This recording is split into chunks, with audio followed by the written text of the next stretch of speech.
इस अध्याय में हम बेयर के विकृतिवाद सिद्धांत का अध्ययन करेंगे। साइक्लोएल्केन के 3 अथवा 4 सदस्यों के चक्रीय एल्केन उतने अधिक स्थायी नहीं होते हैं जितने कि 5 तथा 6 सदस्य वाले साइक्लोएल्केन स्थायी होते हैं। इनकी क्रियाशीलता में भी साइक्लोपेंटेन व साइक्लोहेक्सेन की तुलना में साइक्लोप्रोपेन व साइक्लोब्यूटेन की अधिक होती है। साइक्लोप्रोपेन व साइक्लोब्यूटेन योगात्मक अभिक्रियाएं देते हैं, जबकि साइक्लोपेंटेन व साइक्लोहेक्सेन प्रतिस्थापन अभिक्रियाएं देते हैं। प्रति मेथिल समूह दहन ऊष्माओं के मान को ध्यान से देखा जाए तो हम देखते हैं कि जैसे जैसे वलय के सदस्यों की संख्या बढ़ती है, उसके साथ साथ उनकी दहन ऊष्माओं के मान में कमी आती है। अर्थात वलय के सदस्यों की संख्या बढ़ने से यौगिक के स्थायित्व में वृद्धि होती जा रही है। 6 सदस्यों से अधिक सदस्यों के वलयों वाले सदस्य यौगिक स्थायी होते हैं। बेयर के अनुसार साइक्लोएल्केन वलय समतलीय होती है। इस वलय में कार्बन परमाणु sp3 संकृत होता है, परंतु बंध कोण का मान 109 डिग्री 28 मिनट नहीं होता। अतः साइक्लोएल्केन में विकृति उत्पन्न हो जाती है, जिसका निर्धारण हम बेयर के विकृतिवाद सिद्धांत में इस सूत्र द्वारा करते हैं। डेल्टा बराबर 1/2 109 degree 28 minute minus bond angle. ये बॉन्ड एंगल जो कि इसमें दर्शाया गया है, ये बॉन्ड एंगल साइक्लोएल्केन में उपस्थित बॉन्ड एंगल होता है। इस सिद्धांत के अनुसार एक संतृप्त कार्बन परमाणु की चारों संयोजकताएं एक नियमित चतुष्फल के चारों कोनों की ओर अभिविन्यासित होती है। चूँकि हमें पता है कि कार्बन चतुष्फल की होता है, इस प्रकार प्रत्येक 2 बंधों के मध्य में 109 डिग्री 28 मिनट का कोण होना चाहिए। यदि कुछ कार्बन परमाणु संयुक्त होकर एक चक्रीय यौगिक बना लें तो उसका सामान्य बंध कोण विकृत हो जाता है। इस कारण से अणु में एक तनाव या खिंचाव स्थापित हो जाता है, जो उस बंध कोण की विकृति पर निर्भर करता है। बंध कोण में जितनी अधिक विकृति होगी, अणु में उतना ही अधिक तनाव आ जाएगा। उससे उसके स्थायित्व में कमी आ जाएगी। अगर हम साइक्लोप्रोपेन के बंध कोण की ज्यामिति देखें तो ये एक त्रिभुजाकार दिखती है और इसमें ज्यामिति के हिसाब से इसमें 60 डिग्री का कोण होना चाहिए। तो जब हम इसका बंध कोण का निर्धारण करते हैं तो एक तो 1/2 109 डिग्री 28 मिनट माइनस 60 डिग्री प्राप्त करने पर 20 डिग्री 44 मिनट प्राप्त होता है। इसी प्रकार यदि हम साइक्लोब्यूटेन की बात करें तो हमें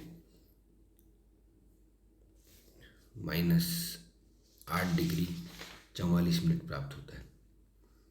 इसी प्रकार और यदि साइक्लोपेंटेन की बात करें तो 0 डिग्री 44 मिनट प्राप्त होता है। Cyclohexane -5 degree 16 minute. इसी प्रकार साइक्लोब्यूटेन 9 डिग्री 44 मिनट प्राप्त होता है। अतः हम देखते हैं कि इस विकृति के कारण अणु में तनाव स्थापित हो जाता है और उसका स्थायित्व कम हो जाता है। साइक्लोब्यूटेन, साइक्लोपेंटेन, साइक्लोहेक्सेन व साइक्लोहेप्टेन में बंध कोण क्रमशः 90 डिग्री के, 108 डिग्री के, 120, 128.5 डिग्री के होता है। अतः इसमें तनाव या विस्टेन का अध्ययन किया जा सकता है। इस प्रकार हम देखते हैं कि वलय में कार्बन परमाणुओं की संख्या जैसे जैसे बढ़ती है, विकृति कम हो जाती है और साइक्लोएल्केन का स्थायित्व बढ़ जाता है। इस कारण उच्चतर साइक्लोएल्केन का स्थायित्व अधिक होता है। बंध कोण के निर्धारण के लिए हम ये देखते हैं कि बंध कोण बराबर 180 degree n-2 divided by n, जहाँ इस n वलय में स्थित कार्बन परमाणुओं की संख्या है, जिसके आधार पर ही हम बंद कोण का निर्धारण करते हैं। चूँकि समस्त परमाणु एक ही तल में विद्यमान है, अतः का वलय समतलीय है, इस कारण से इसमें हम बंद कोण का निर्धारण कर सकते हैं। बेयर के सिद्धांत के अनुसार किसी साइक्लोएल्केन के बंद कोण में जितनी अधिक विकृति होगी उतना ही अधिक तनाव हो जाएगा और साइक्लोएल्केन उतना ही कम स्थायित्व हो जाएगा। इस प्रकार हम साइक्लोएल्केन के स्थायित्व का निर्धारण कर सकते हैं। बेयर के सिद्धांत की सीमाएं। यदि विकृति का परिमाण किया जाए तो साइक्लोएल्केन में विकृति का मान साइक्लोपेंटेन से अधिक होता है, अतः साइक्लोहेक्सेन का स्थायित्व कम होना चाहिए, परंतु साइक्लोहेक्सेन का स्थायित्व अधिक होता है। इस सिद्धांत की सहायता से उच्चतर साइक्लोएल्केनों का स्थायित्व नहीं समझाया जा सकता।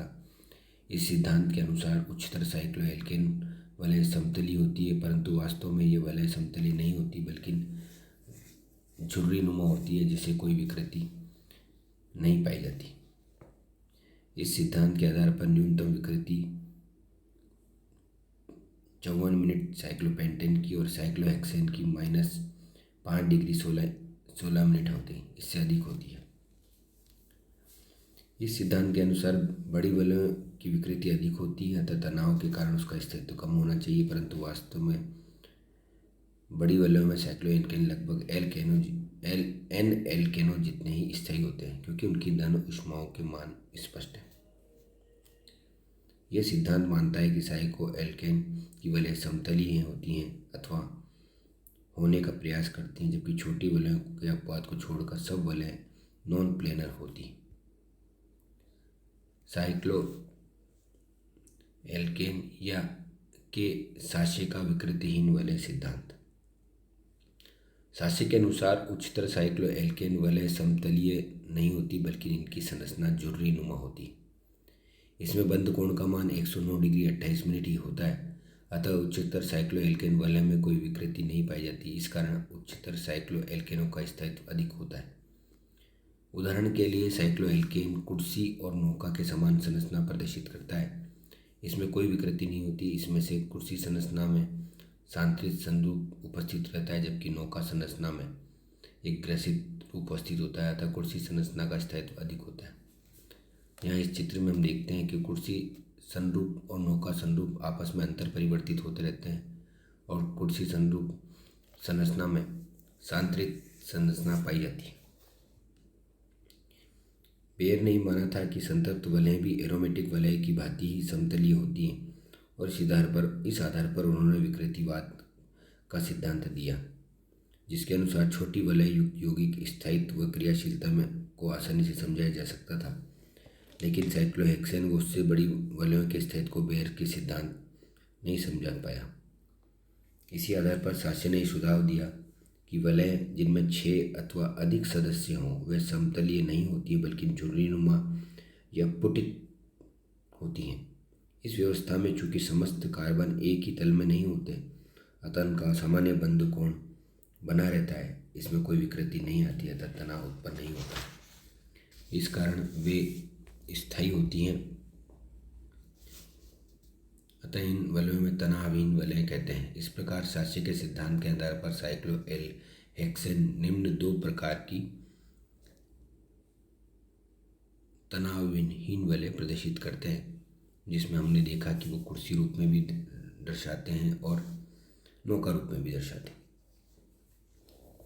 और कुर्सी रूप में वह साइक्लोहेक्सेन संतरित रूप में रहते हैं, जबकि अन्य रूपों में वह इक्लिप्स्ड या ग्रसित रूप में रहते हैं। अक्षीय व भूमध्य हाइड्रोजन परमाणु। साइक्लोहेक्सेन के एक अणु में 12 हाइड्रोजन परमाणु होते हैं। यदि हम एक अणु का मॉडल का अध्ययन करें, जैसा कि चित्र में दिखाया गया है, तो हम देखते हैं कि 12 हाइड्रोजन परमाणु 2 प्रकार के होते हैं। 6 हाइड्रोजन परमाणु वलय के लंबवत या एकांतर क्रम में तथा 3 ऊपर तथा 3 नीचे होते हैं। इन्हें अक्षीय हाइड्रोजन कहते हैं तथा शेष 6 हाइड्रोजन परमाणु वलय के चारों ओर भूमध्य या समानांतर होते हैं, 2 चक्रों में व्यवस्थित रहते हैं। एकांतर क्रम में प्रत्येक चक्र में 3-3 हाइड्रोजन परमाणु होते हैं। इन हाइड्रोजन परमाणुओं भूमध्यीय हाइड्रोजन कहते हैं। अक्षीय व भूमध्यीय हाइड्रोजन परमाणु को निम्न चित्रों द्वारा दिखाया गया। चूँकि हम देखते हैं कि साइक्लोहेक्सेन दो रूपों में पाई जाती है, कुर्सी रूप और नौका रूप। तो कुर्सी रूप और नौका रूप में जब भी हम हाइड्रोजन की संरचना को प्रदर्शित करते हैं तो वो निम्न चित्र द्वारा दिखाई देती है। और इसमें हाइड्रोजन प्रत्येक कार्बन पर दो प्रकार के हाइड्रोजन होते हैं, एक अक्षीय और एक लंबवत। और प्रत्येक कार्बन के पास उपस्थित हाइड्रोजन एक दूसरे के एकांतर क्रम में व्यवस्थित होता है ताकि उसका संरचना का स्थायित्व बना रह सके। इन चित्रों में हम देखते हैं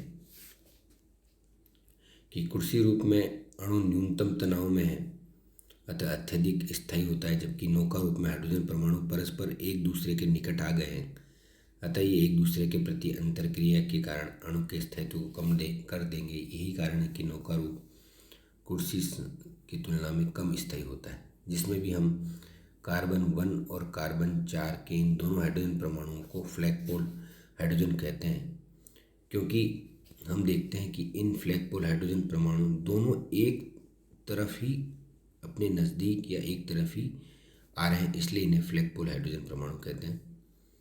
साशे के सिद्धांत के अनुसार कुर्सी रूप और नौका संरूप में विकृति कम पाई जाती है साइक्लोएल्केन में, और उसमें भी कुर्सी रूप ज़्यादा स्थायी होता है। मोर ने बताया कि डेक्लिनों में भी ये नियम लागू होता है। मोर के अनुसार कुर्सी रूप नौका संरूप की तुलना में अधिक स्थायी होता है और सामान्य कमरे के ताप पर साइक्लोहेक्सेन लगभग पूर्ण रूप से कुर्सी रूप में व्यवस्थित रहते हैं और नौका संरूप में आ जा सकते हैं और तुरंत कुर्सी रूप में परिवर्तित हो जाते हैं।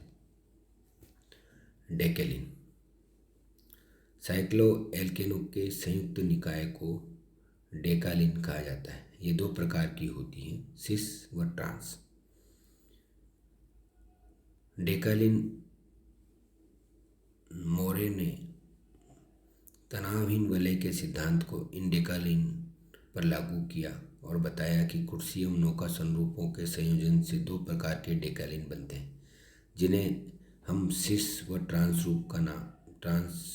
का नाम देते हैं। मोर के अनुसार सिस डेकालिन व ट्रांस डेकालिन की संरचना निम्न प्रकार होती है। जब भी हम दो डेकालिन को साथ साथ रखते हैं या उनका संयुग्मन होता है तो ये दो प्रकार की संरचनाएं जो हमें दिखाई दे रही हैं वो दिखती हैं। इसमें सिस यानी कि जिसमें एक सारी कार्बन या उससे जुड़े नौका रूप में होते हैं, जबकि ट्रांस में वह कुर्सी रूप में होते हैं।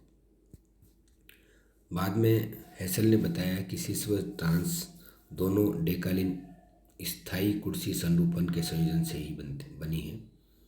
अंतर उन दोनों में केवल संयोजन की स्थिति का होता है। सिस डेकालिन में दोनों साइक्लोहेक्सेन वलय परस्पर जिन बंधों द्वारा जुड़ी होती हैं उनमें से एक अक्षीय व दूसरा भूमध्यीय होता है, जबकि ट्रांस डेकालिन में दोनों वलयों के मध्य जो बंध होते हैं वह दोनों ही भूमध्यीय होते हैं। अतः इन्हें ए और बी संरचनाओं द्वारा प्रदर्शित किया है, जैसा कि चित्र में दिखाया गया है। इन दोनों रूपों में ट्रांस रूप 10 किलो जूल ऊर्जा से अधिक स्थायी होता है। अतः सिस डेकालिन व ट्रांस डेकालिन जो कि साइक्लोहेक्सेन के संयुग्मन से बनते हैं उसमें ट्रांस डेकालिन की स्थायित्व ज़्यादा होता है। सिस व ट्रांस डेकालिन को बेंजीन जैसी षड्भुजीय वलयों द्वारा भी प्रदर्शित किया जा सकता है। सिस डेकालिन में दोनों वलयों के संयोजन बिंदुओं से जुड़े हुए दोनों हाइड्रोजन परमाणु वलयों के तल के ऊपर होते हैं, जबकि ट्रांस डेकालिन में एक हाइड्रोजन परमाणु तल के ऊपर की ओर होता है जबकि और एक तल के नीचे की ओर होता है। इन्हें हम निम्न प्रकार से, जो कि चित्र में दिखाया गया है, दो बेंजीन वलय है उनको आपस में संयोजन द्वारा जोड़ रखा है, परंतु बेंजीन वलय में के समान इसमें एक चक्रीय द्विबंध नहीं होता। ये सभी बंध एकल बंध होते हैं। डेकालिन के दोनों रूपों को प्राप्त करने के लिए नेफ्थलीन का उत्प्रेरकीय अपचयन किया जाता है।